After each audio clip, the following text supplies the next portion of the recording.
Hello friends, subscribe to our channel and press the bell icon to never miss any updates.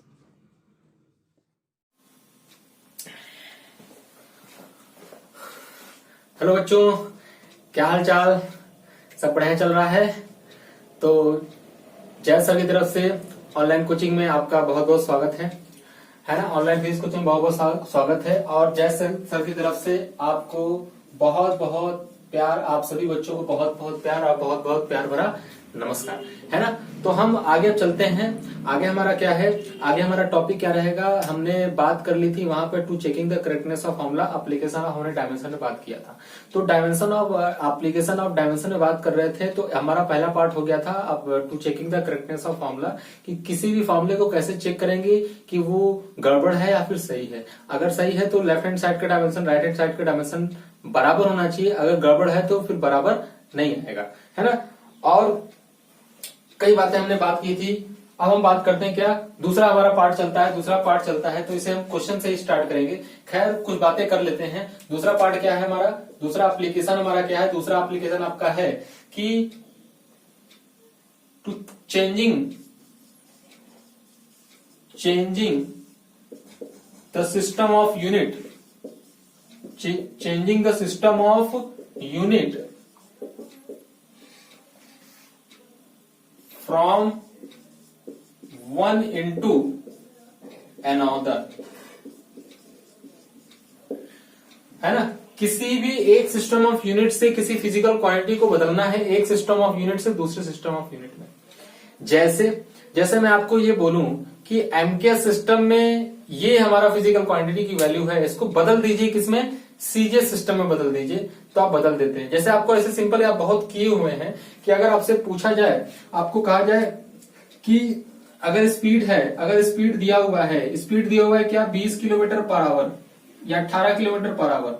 अगर 18 kilometre per hour आपको अगर speed दिया हुआ है, आपसे कहे बताओ इसे मीटर पर सेकंड में बदलना है, तो आप क्या करते हैं, आप बेसिकली क्या करते हैं, आप बेसिकली 5/18 से डिवाइड करते हैं ना, है ना। 5/18 से क्या करते हैं, मल्टीप्लाई करते हैं, डिवाइड करते हैं। 18 इंटू 5/18 और ये किसमें बदल जाता है, मीटर पर सेकेंड। तो 18 से 18 को मार दिया, इसकी वैल्यू कितनी आ गई बेटा, 5 मीटर पर सेकेंड। तो स्पीड ऑफ द पार्टिकल जो 18 किलोमीटर पर आवर से जा रहा था, तो ये 18 किलोमीटर पर आवर से जाता है, ये एक सिस्टम हो गया। इसको एक सिस्टम मान सकते हैं जिसमें लेंथ को किलोमीटर में ले रहे हैं और टाइम को किसमें ले रहे हैं, आवर में ले रहे हैं। और इसको मैंने बदल दिया किसके अंदर, इसको मैंने दूसरे यूनिट में बदल दिया, दूसरा यूनिट मीटर पर सेकंड है, लेकिन वैल्यू वही है, वैल्यू चेंज नहीं किया मैंने, वैल्यू वही है। अगर एक सिस्टम एक यूनिट में बोलेंगे तो इसकी वैल्यू कुछ अलग आएगी, दूसरे सिस्टम में बोलेंगे तो इसकी न्यूमेरिकल वैल्यू कुछ अलग आएगी। इसकी यूनिट अलग है, इसकी यूनिट अलग है, लेकिन दोनों की वैल्यू सेम है। ऐसा नहीं कि जब मैं बोला 18 किलोमीटर पर आवर, अगर कोई ट्रेन चल रही है 18 किलोमीटर पर आवर से, तो इसकी स्पीड कुछ और है। अगर दूसरा कुछ बोलेगा तो 5 मीटर पर सेकंड बोलेगा तो स्पीड कुछ अलग नहीं हो जाएगा, है ना। अगर दो आदमी खड़े हैं तो एक इस यूनिट बोल रहा है, एक इस यूनिट बोल रहा है, तो दोनों अपनी अपनी जगह पे सही है, क्योंकि दोनों सही बोल रहे हैं और वो ट्रेन जो चल रही है वो एक ही स्पीड से चल रही है ना। तो बेसिकली हम यही करने वाले हैं, एक सिस्टम ऑफ यूनिट से दूसरे सिस्टम ऑफ यूनिट बदलने में हम कैसे बदल सकते हैं, कैसे चेंज कर सकते हैं। जैसे कई बार बात कर चुका हूं, बताओ फोर्स का यूनिट क्या होता है एसआई सिस्टम में। एसआई सिस्टम में फोर्स का यूनिट क्या होता है बेटा, एसआई सिस्टम में फोर्स का यूनिट होता है आपका न्यूटन, है ना, न्यूटन। अच्छा, और सीजे सिस्टम में आपको नहीं पता होगा, मैं बता देता हूं, डायन। मैं बता देता हूं डायन, DYNE, डायन। तो 1 न्यूटन इज इक्वल टू कितना डायन, 1 न्यूटन इज इक्वल टू 10⁵ डायन होता है ना। 1 न्यूटन इज इक्वल टू 10⁻⁴ कितना डायन, 5 डायन। ये इसकी वैल्यू, इनके बीच में रिलेशन होता है। तो डायन क्या है, डायन is the unit of the force in CGS system. CGS system में ये यूनिट है। और न्यूटन क्या है, इन एसआई सिस्टम। न्यूटन क्या है, एसआई सिस्टम में। इसी तरीके से आप एनर्जी का भी यूनिट बोल सकते हैं, 1 जूल। अगर मैं जूल की अगर बात करता हूं तो 1 जूल इज इक्वल टू 10⁻⁷ अर्ग होता है। अर्ग क्या है, अर्ग is also unit of energy, लेकिन किस सिस्टम में, सीजीएस सिस्टम में। सीजीएस सिस्टम में एनर्जी की यूनिट अर्ग होती है और एसआई सिस्टम में एनर्जी की यूनिट क्या होती है, जूल होती है। ये दो याद रखेंगे आप तो बहुत अच्छा रहेगा आपके लिए भी मेरे लिए भी, है ना। 10⁻7 अर्ग, 7 अर्ग की -7 अर्ग ऐसे कुछ आता है, अभी चेक करके दिखा देते हैं।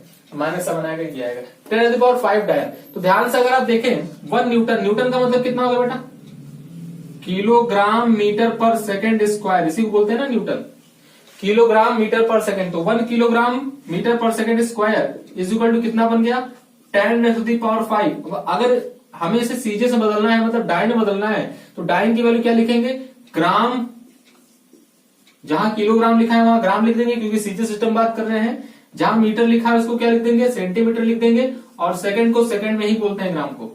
मतलब 1 ग्राम सेंटीमीटर पर सेकंड स्क्वायर को ही क्या लिखा जाता है, डाइन लिखा जाता है।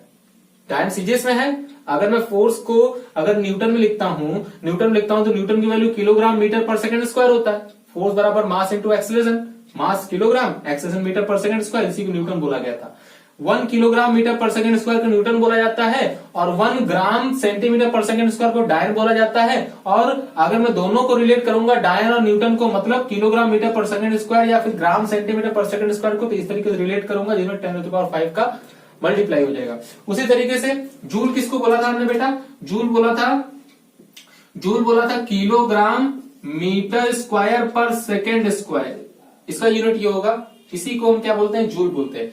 Kilogram metre per second square कैसे sir, half MV square energy है ना, जूल में आता है ये हाफ एमवी स्क्वायर, तो हाफ का तो कोई यूनिट होगा नहीं, मास का एम वी स्क्वायर, वी मतलब वेलोसिटी, मीटर पर सेकंड का स्क्वायर, तो मीटर पर सेकंड का स्क्वायर तो हो तो क्या, metre square per second square, तो 1 kg metre square per second square is the unit of joule.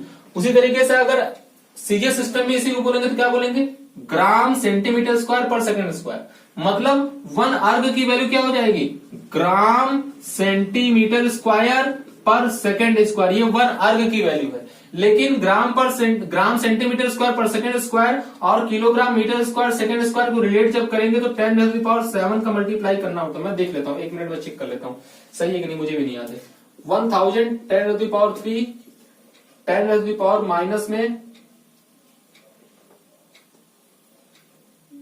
10⁻4, हाँ सही है, 10⁻7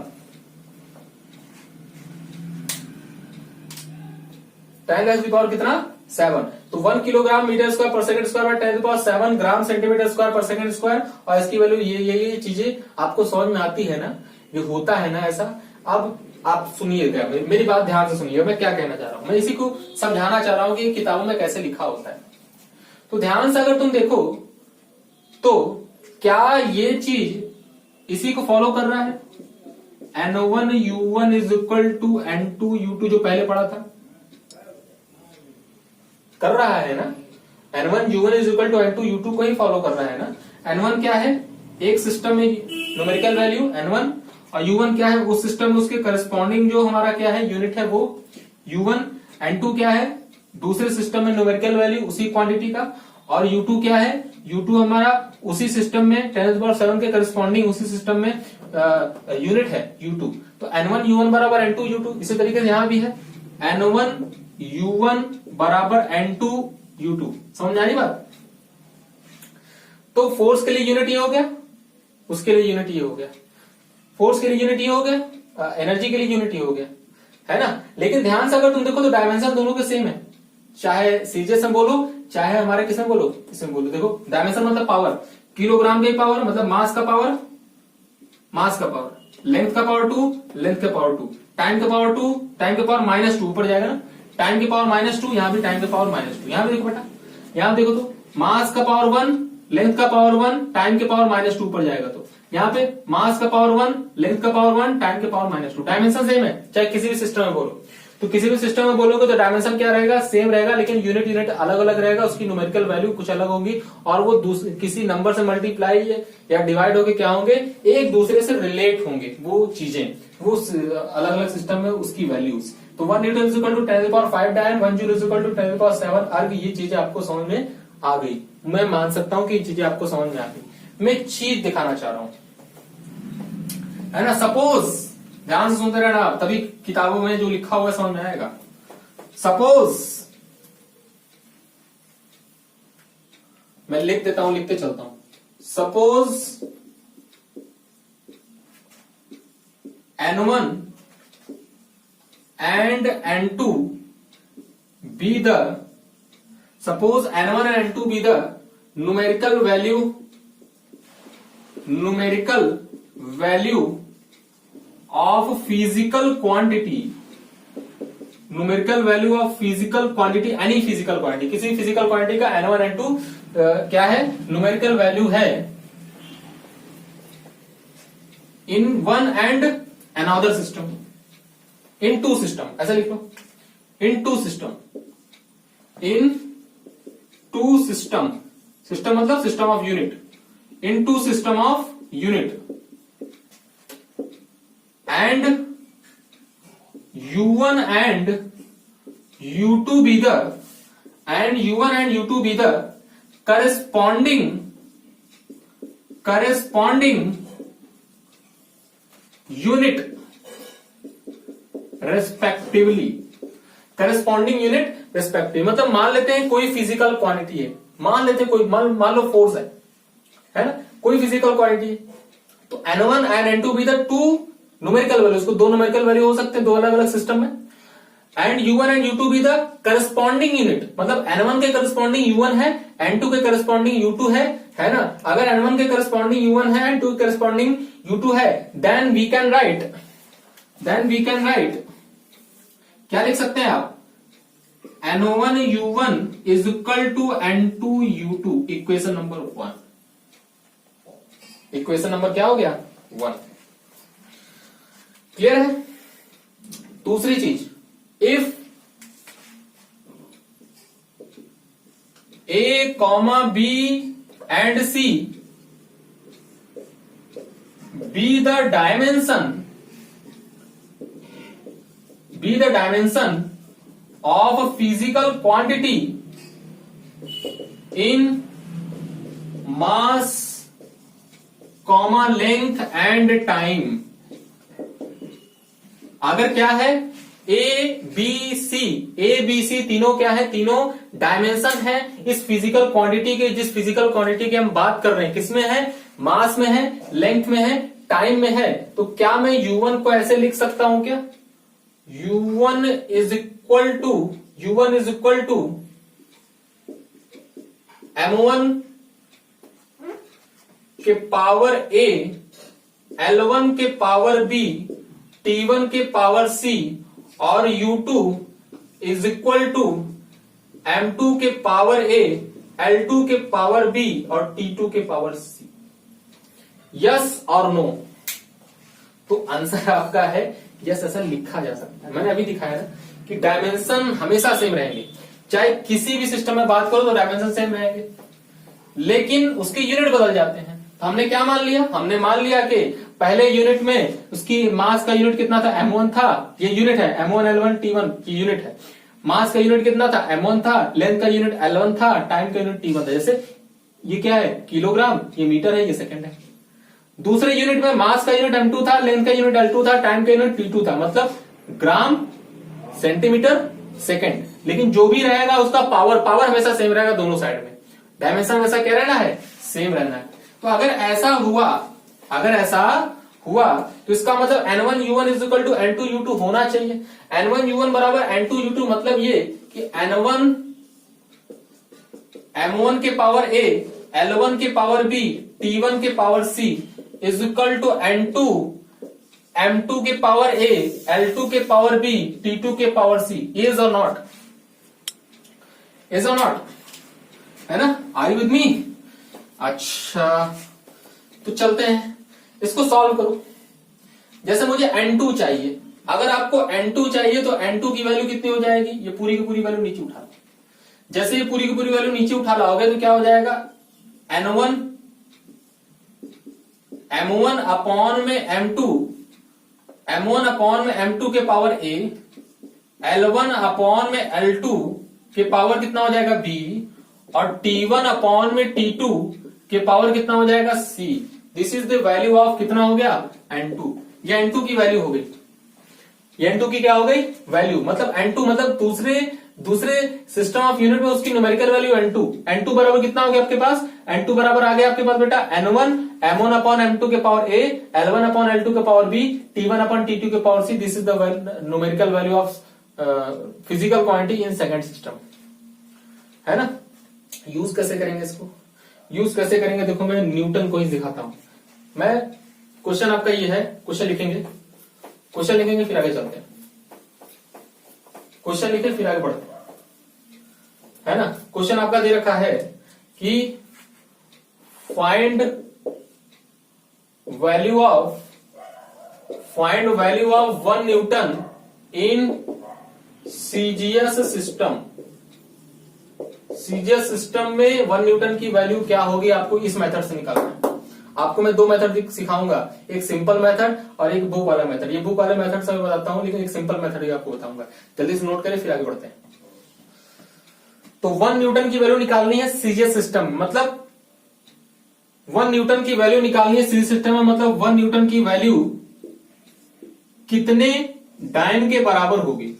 1 न्यूटन की वैल्यू कितने डायन के बराबर होगी, मतलब उसकी न्यूमेरिकल वैल्यू निकालनी है दूसरे सिस्टम की न्यूमेरिकल वैल्यू निकालनी है, मतलब N2 की वैल्यू निकालनी है। तो हमें ये फॉर्मूला ही यूज करना है। N2 इज इक्वल टू क्या, N2 बराबर N1 M1 अपॉन में M2 के पावर A, L1 अपॉन में L2 के पावर B, T1 अपॉन में T2 के power C, where A, B, C is the dimension in mass, length and time, है। अच्छा, और M1 L1 T1 क्या है, unit of mass, length and time in first system, और M2 L2 T2 क्या है, unit of mass, length and time in second system. तो ये बताओ ये हमारा क्या है, न्यूटन है ना, ये हमारा क्या है, न्यूटन है। न्यूटन को कैसे लिख सकता हूं बेटा, न्यूटन को लिख सकता हूं किलोग्राम मीटर पर सेकेंड का स्क्वायर, या फिर किलोग्राम मीटर सेकेंड के पावर -2। ध्यान से देखो यूनिट क्या बना, मास का 1, मीटर का 1, सेकंड के पावर -2। लेकिन अगर मैं डाइन को अगर बोलूं तो इसको मैं डाइन को क्या बोलूंगा किलोग्राम में, तो यहां ग्राम हो जाएगा, यहां सेंटीमीटर हो जाएगा, यहां सेकंड का स्क्वायर हो जाएगा, यहां सेकंड का क्या हो जाएगा, स्क्वायर हो जाएगा।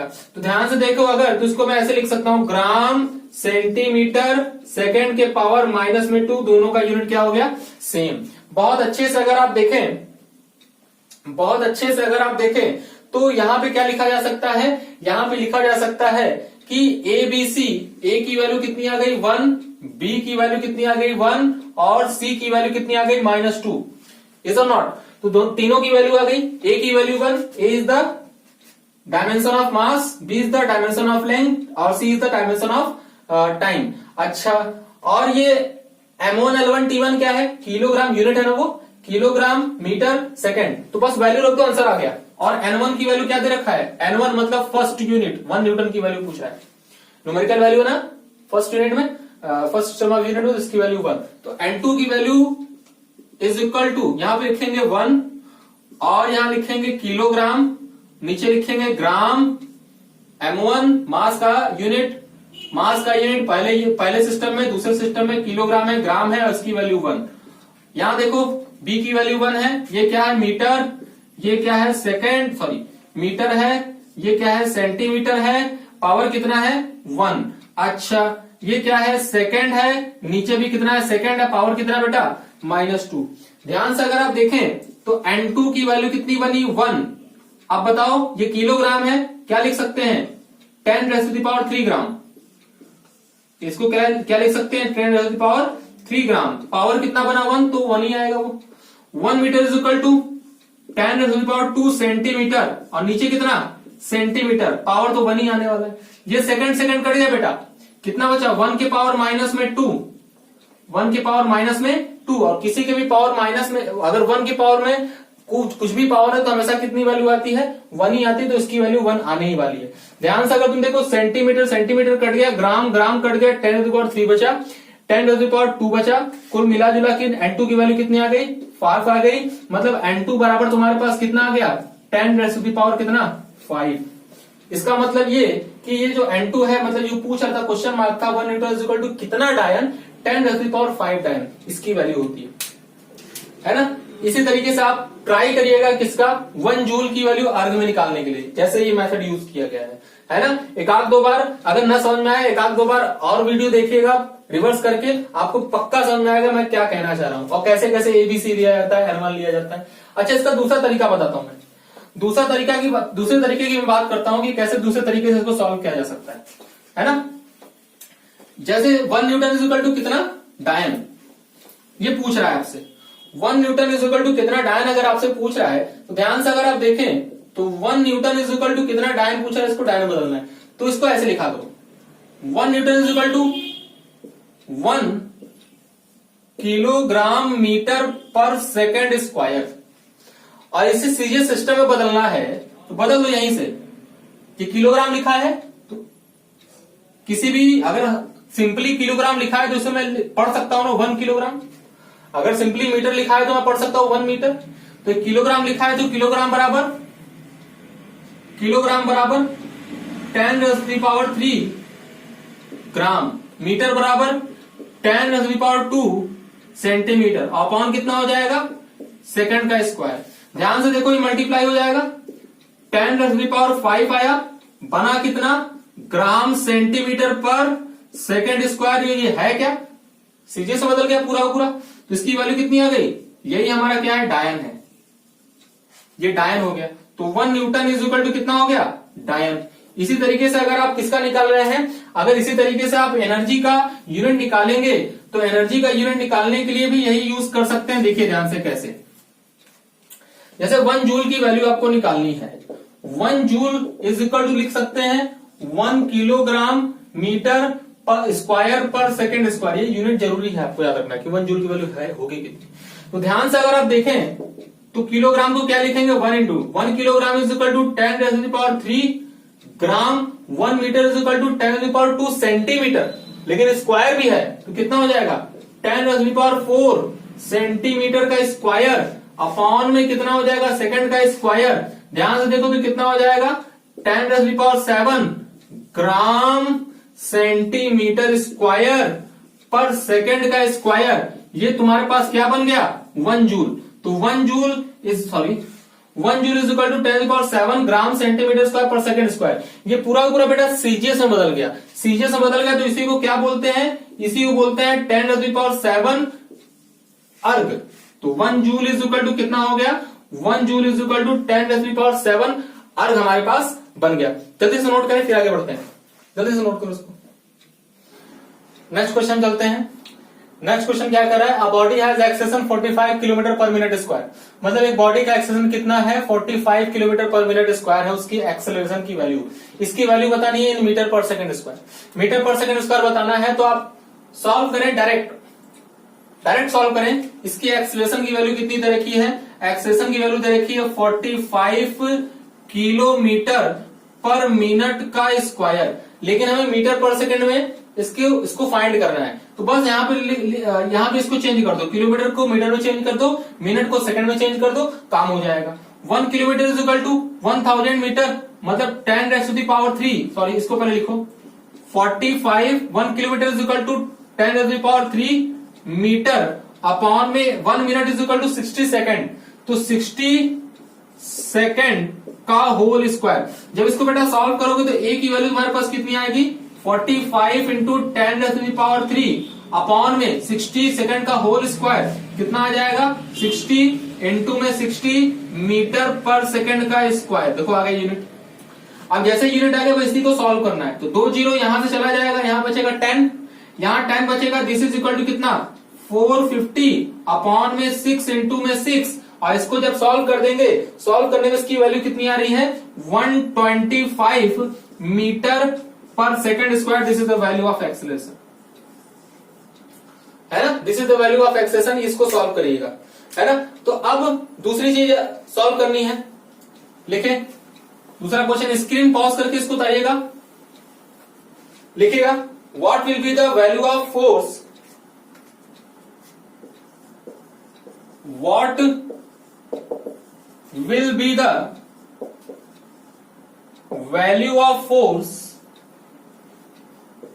what will be the value of force 100 Newton in a system 100 Newton in a system have meter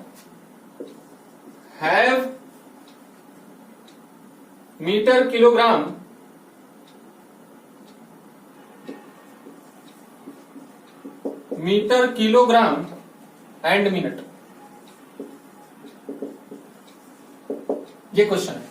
question क्या कह रहा है, 100 न्यूटन को उस सिस्टम में आपको बताना है, उसकी वैल्यू बतानी है जिसमें यूनिट क्या हो, लेंथ का मीटर में हो, मास का किलोग्राम में हो, टाइम का मिनट में हो, है ना। जिसमें बता दे रहा हूं 100 न्यूटन को बदलना है उस सिस्टम में जिसमें लेंथ का यूनिट मीटर में हो, मास का यूनिट किलोग्राम में हो और टाइम का यूनिट मिनट में हो। तो न्यूटन में क्या होता है, न्यूटन में ऑलरेडी ही लेंथ का यूनिट मीटर में होता है, टाइम का यूनिट किस में होता है, सेकंड में होता है, लेकिन यहां पे किस में दिया हुआ है, मिनट में, है ना, इसलिए अंतर है। और मास का यूनिट इसमें भी किस में होता है, किलोग्राम में होता है। तो 100 न्यूटन को बदलना है, तो फोर्स F बराबर कितना है आपका, 100 न्यूटन, इसको बदलना है। थोड़ा सा ऐसे ढंग से लिखो, 100 kilogram metre per second square, और किसमें बदल देना है, kilogram metre per minute square में बदलना है, क्योंकि मास का तो किलोग्राम रहना है, लेंथ का मीटर रहना है, लेकिन टाइम का हमें मिनट चाहिए, ऐसा सिस्टम बनाना है।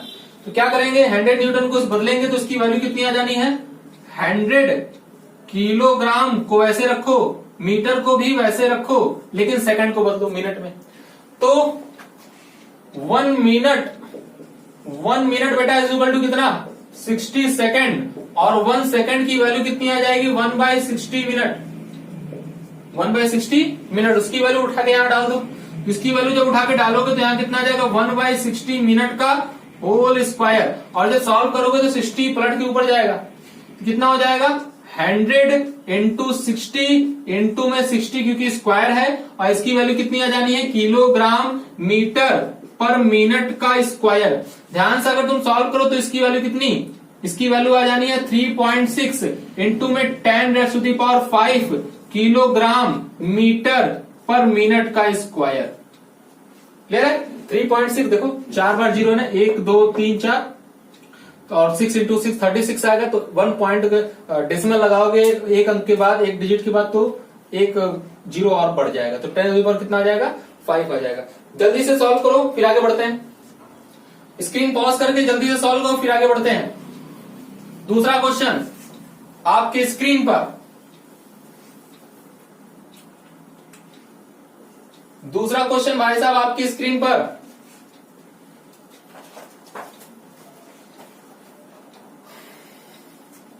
क्वेश्चन ये कर रहा है, अ new system of unit, a new system of unit is called star unit। मतलब एक न्यू सिस्टम बनाया जा रहा है जिसका नाम दिया जा रहा है स्टार यूनिट। जैसे एफपीएस था, एमकेएस था, सीजीएस था, है ना, एफपीएस, एमकेएस, सीजीएस, इस सब हमने नाम दिया था। इस तरीके से हम बना रहे हैं अपने तरफ से एक यूनिट बना रहे हैं, इसका नाम क्या दे रहे हैं, स्टार यूनिट। मतलब किलोग्राम को क्या बोलेंगे, मास के यूनिट को क्या बोलेंगे, किलोग्राम स्टार, लेंथ के यूनिट क्या बोलेंगे, मीटर स्टार, टाइम के यूनिट को सेकंड स्टार, है ना, ये बोलेंगे। तो system of unit, a new system of unit is called star unit, जिसमें in which 1 kilogram star is equal to 10 kg, जिसमें 1 किलोग्राम स्टार को क्या डिफाइन किया गया, वो 10 किलो के बराबर होगा। मतलब 1 किलोग्राम स्टार 10 किलोग्राम के बराबर का, मतलब मास की यूनिट को हम 10 किलोग्राम मान ले रहे हैं, है ना। 1 metre star is equal to 1 kilometre, और 1 second star is equal to 1 minute. तो क्वेश्चन क्या कह रहा है, what will be the value of 1 joule of energy, what will be the value of 1 joule of energy,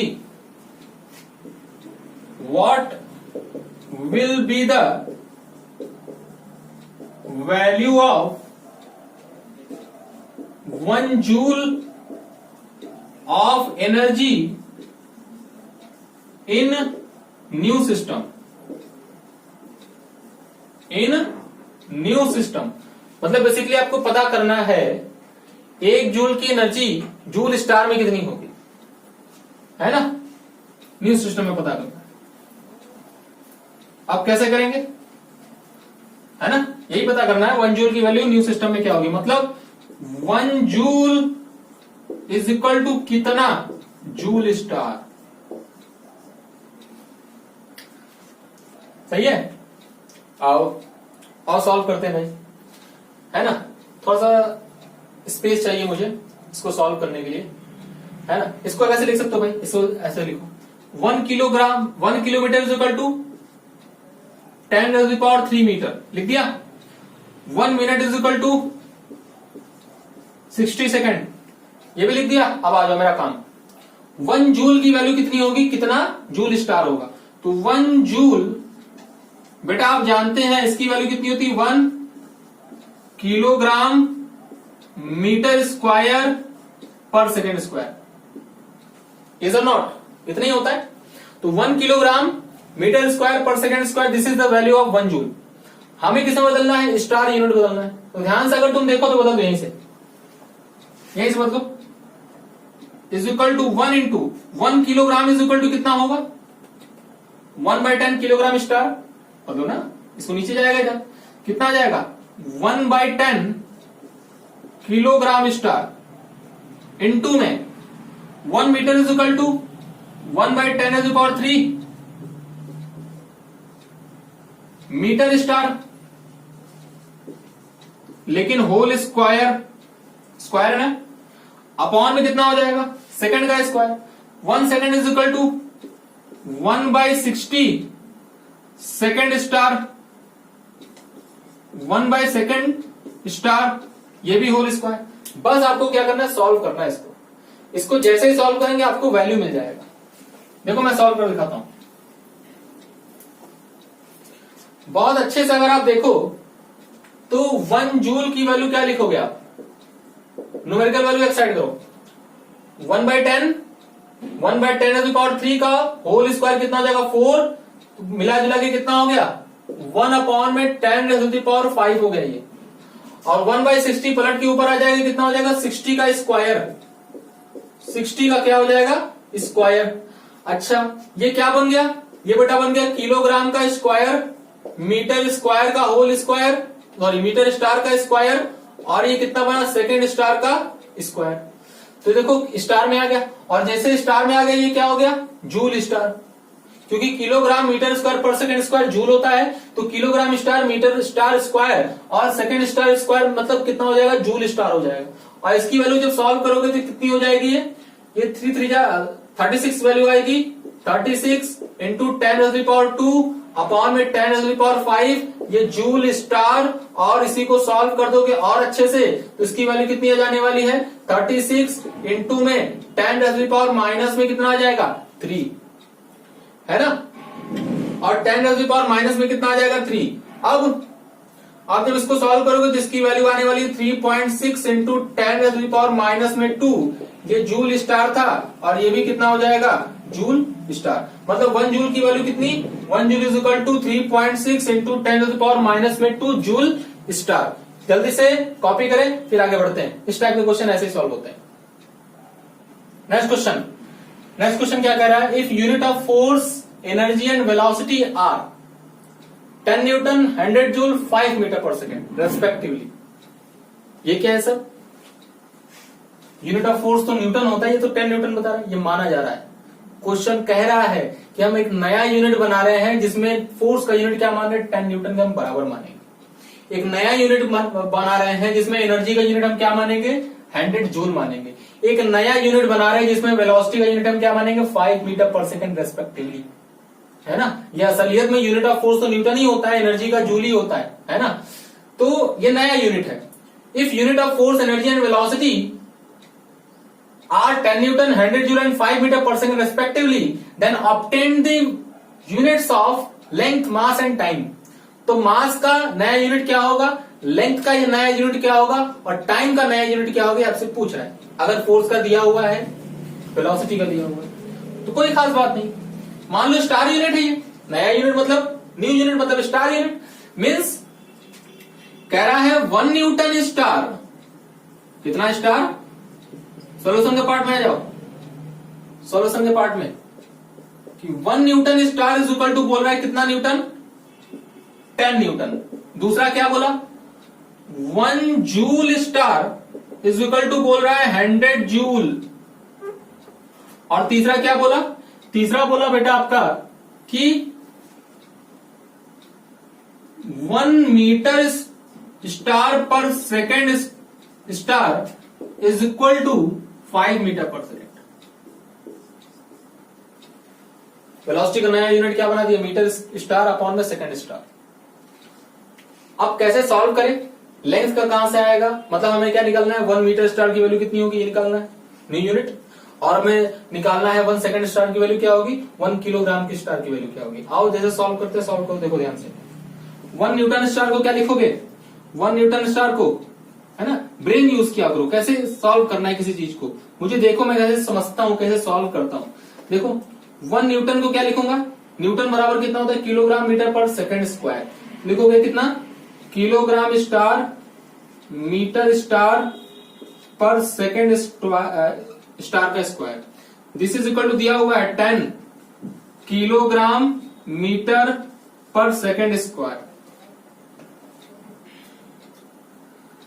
clear है? यहां आ जाओ, यहां आ जाओ, इसको लिखो। इसको लिखोगे क्या? जूल मतलब kilogram metre square per second square. क्या लिखेगा? किलोग्राम का स्टार मीटर स्टार का स्क्वायर अपॉन में सेकेंड स्टार का स्क्वायर बराबर कितना हो गया? 100 किलोग्राम मीटर पर सेकेंड का स्क्वायर। अब देखो एक चीज तो आ गई, क्या? हमें पता है 1 metre star upon second star बराबर 5 मीटर पर सेकेंड। तो यहां क्या है? मीटर पर सेकेंड स्टार का, metre star per second star का होल स्क्वायर। होल स्क्वायर है तो इसको क्या लिखोगे? 1 किलोग्राम स्टार इंटू में स्क्वायर कर दो, कितना आ जाएगा यहाँ पे? इंटू में 25 metre square per second square is equal to 100 kilogram metre square, square था सॉरी, पर कितना? Second square. बेटा थोड़ा कैलकुलेशन में देखते रहा, गलती हो सकती है ना, लेकिन कॉन्सेप्ट सही रहेगा। हो सकता है कहीं जल्दी जल्दी में मैं कहीं जीरो भूल जाऊं, तो ये सब कैलकुलेशन चेक करते रहना। तो metre square per second square, metre square per second square एक दूसरे को क्या कर दिए? कट कर दिए, बचा 25, नीचे आ जाएगा इधर। तो 1 किलोग्राम की वैल्यू कितने आने वाली है? 1 kilogram star is equal to तुम्हारे पास कितने आने वाला है? इसकी वैल्यू आ जाएगी 100 अपॉन में 25, ये आ गया kilogram, and this is equal to 4 KG. लो, मास का नया यूनिट क्या हो गया? मास का यार नया यूनिट आ गया 4 केजी के बराबर, मतलब 1 kilogram star is equal to 4 KG. और अगर मास का नया यूनिट आ गया तो मास का नया यूनिट जैसे ही आ गया वैसे टाइम का नया यूनिट भी आ गया। देखो यहां पर रखो ध्यान से, अगर तुम देखो मैं इसको थोड़ा सा इरेज करूंगा, थोड़ा सा इरेज करूंगा, आंसर आ जाएगा। टाइम का नया यूनिट भी आ गया, देखो ध्यान से भाई, है ना, टाइम का नया यूनिट भी आ गया। यहां रखो, देखो 1 किलोग्राम स्टार की वैल्यू कितनी है? 4 केजी के बराबर, है ना। और यहां से 1 मीटर पर सेकेंड स्टार ले लो, metre star per second star की वैल्यू कितनी है? 5 मीटर पर सेकेंड, है ना। 5 मीटर पर सेकेंड अपॉन में एक सेकेंड बचा हुआ है। सेकेंड का स्टार था ना, मैंने बोला टुकड़े कर दो इसको, second star into second star. तो एक सेकेंड स्टार मीटर स्टार से मिलकर metre star per second star बना लिया, जिसकी वैल्यू 5 मीटर पर सेकेंड थी, है ना। और इसको नीचे रख दो, नीचे लिख दो इंटू में second, and this is equal to कितना था? 10 kilogram metre per second square. ध्यान से देखो, किलोग्राम मीटर और एक सेकेंड से चला गया। और जब सॉल्व करोगे तो इसकी वैल्यू कितनी आ जाएगी? 5 4 जा यहां पे आ जाएगा 20, और क्रॉस मल्टीप्लीकेशन करते चलो, कितना हो गया ये? 20 second is equal to 10 second star. जब इसका इधर मल्टीप्लाई करेगा तो 1 सेकंड स्टार की वैल्यू कितनी आ गई? 1 सेकंड स्टार की वैल्यू तुम्हारे पास आ गई 2 सेकंड। डिवाइड होगा ना इधर आकर 2 सेकंड। और जैसे सेकंड स्टार की वैल्यू आपके पास आई तो उठा के वैल्यू यहां रख दीजिए। तो इसकी वैल्यू जब उठा के यहां रखेंगे तो 1 मीटर स्टार अपॉन में 1 सेकंड स्टार की वैल्यू कितनी है? 2 सेकंड इज इक्वल टू बेटा कितना आ गया? 5 metre per second. Second second cut गया, 2 5 से कितना आ गया? 20। तो 1 metre star is equal to 5 to 10 metre, है ना। तो आंसर क्या आ गया हमारे पास? आंसर आया कि मास का नया यूनिट 4 kg के बराबर, लेंथ का नया यूनिट 10 मीटर के बराबर और टाइम का नया यूनिट 2 सेकंड के बराबर। कैसे सॉल्व किया समझ में आ रहा है? ऐसे ही सॉल्व किया जाता है, थोड़ा सा दिमाग, है ना। क्लास 11th में आओगे तो थोड़ा सा दिमाग को क्या करो और ब्रॉड करो और फैलाओ कि कैसे किसी क्वेश्चन को कैसे सॉल्व किया जा रहा है, तो ये चीजें रहेंगी, है ना। तो क्वेश्चन आपसे जल्दी सॉल्व होंगे, आपको समझ में भी आएंगे, कॉन्सेप्ट भी समझ में आएंगे कि क्या हो रहा है बेसिकली, है ना। सॉल्व करो। एक लास्ट क्वेश्चन लेता हूं, ठीक है। अगला क्वेश्चन देखते हैं। अगला क्वेश्चन हमारा क्या है? एक एथलीट्स कोच अपने टीम को क्या कहता है? अपने टीम को बोलता है कि मसल्स टाइम स्पीड, मतलब वो जो उसका टीम है जितनी स्पीड से वो भाग रहा होता है उसके मसल के मल्टीप्लीकेशन, उसके मसल्स के मल्टीप्लीकेशन पावर के बराबर होते हैं। मतलब muscles time speed of the athletes is equal to the power. ये एथलीट्स का कोच एथलीट्स को बता रहा है ना। एथलीट्स में समझे कौन? जो दौड़ते हैं, जो दौड़ में भाग लेते हैं उनको क्या बोलते हैं? एथलीट्स। भाग मिल्खा भाग, हाँ वही वाला। तो an athletes coach told his team that muscles time speed equal to power. मतलब उन्होंने डिफाइंड किया, वो जो कोच थे वो बता रहे हैं, वो कह रहे हैं कि जो मसल्स होगा आदमी का और उस आदमी का जो स्पीड होगा वो पावर के बराबर होगा। तो डोंट वरी अबाउट इट कि पावर बराबर वर्गडन अपॉन टाइम नहीं होता है ना। पावर बराबर वर्गडन अपॉन टाइम ही होता है, लेकिन वो ऐसे बता रहे हैं कि वो डिफाइंड कर रहे हैं कि चलो मान लो अच्छा कि मसल और स्पीड को जब मल्टीप्लाई करते हैं तो पावर के बराबर हो जाता है ना। तो उससे घबराइएगा नहीं सर, ये नया फॉर्मूला नहीं हो, फॉर्मूला बनाया जा रहा है, कहा जा रहा है कि अगर तुम मसल को स्पीड से मल्टीप्लाई कर देते हो तो पावर के बराबर हो जाता है। तो क्वेश्चन ये कहा जा रहा है तो what is the dimension of muscle. तो मसल के क्या डायमेंशन होगा ये कहा जा रहा है कि अगर ऐसा है ना, तो मसल का क्या डायमेंशन होगा। तो कोई खास बात नहीं है, dimension of muscle is equal to speed को नीचे कर दो, तो dimension of muscles is equal to कितना हो जाएगा? डायमेंशन ऑफ पावर अपॉन में डायमेंशन ऑफ किसका? स्पीड का भाई, है ना। तो स्पीड का डायमेंशन हो जाएगा और ये चारों ऑप्शन रखे हुए हैं, सॉल्व कर देंगे, आंसर आएगा, इसमें से कुछ ना कुछ आएगा, है ना। तो ध्यान से अगर आप देखें तो पावर का डायमेंशन क्या होता है? पावर बराबर क्या होता है? पावर बराबर क्या होता है? वर्गडन अपॉन में टाइम, है ना। वर्गडन अपॉन में टाइम। तो इसका डायमेंशन मैंने आपको बताया था कि इसका डायमेंशन क्या होता है? इसका डायमेंशन ml² t-3, याद है कुछ? कई बार करा चुका हूं, है ना। वर्गडन का कितना होता है? वर्गडन का होता है ml² t-2, है ना। ml2 t-2। तो ml2 t-2 ये तो वर्गडन का हुआ, टाइम से और डिवाइड मारेंगे तो टाइम ऊपर चला जाएगा, -3 हो जाएगा। तो कितना हो जाएगा? ये हो जाएगा आपका ml2 t-3 बेटा, -3 अपॉन में स्पीड का डायमेंशन कितना?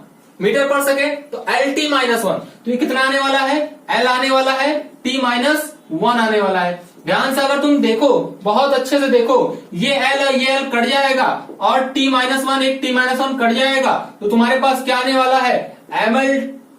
MLT-2। This is the dimension of muscle और इसकी वैल्यू क्या होगी? A। ऑप्शन ए इस क्या हो जाएगा आपका करेक्ट आंसर। तो ध्यान से अगर तुम देखो तो तुम्हें ये ऐसा एहसास नहीं हो रहा है कि वो फोर्स का ही डायमेंशन है ना। वो फोर्स का डायमेंशन है ना। असलियत में फोर्स इंटू स्पीड बराबर पावर होता है ना, इसलिए वो आ गया। तो मसल्स को क्या बोल दिया गया? मसल्स को बोल दिया गया फोर्स के बराबर है।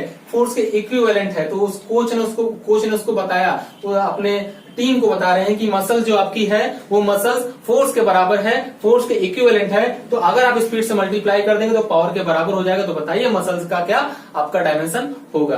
तो यहाँ पे ये अपनी चर्चा खत्म करते हैं। एक लेक्चर और बचा हुआ है, वो लेक्चर क्या रहेगा, डेरिवेशन ऑफ फॉर्मूला पे रहेगा। ये हमारा दूसरा एप्लीकेशन था। अब हम तीसरे एप्लीकेशन में अपने चलेंगे। आप घर पे रहें, सेफ रहें, हंसते रहें, मुस्कुराते रहें और पढ़ते रहें। Thank you very much.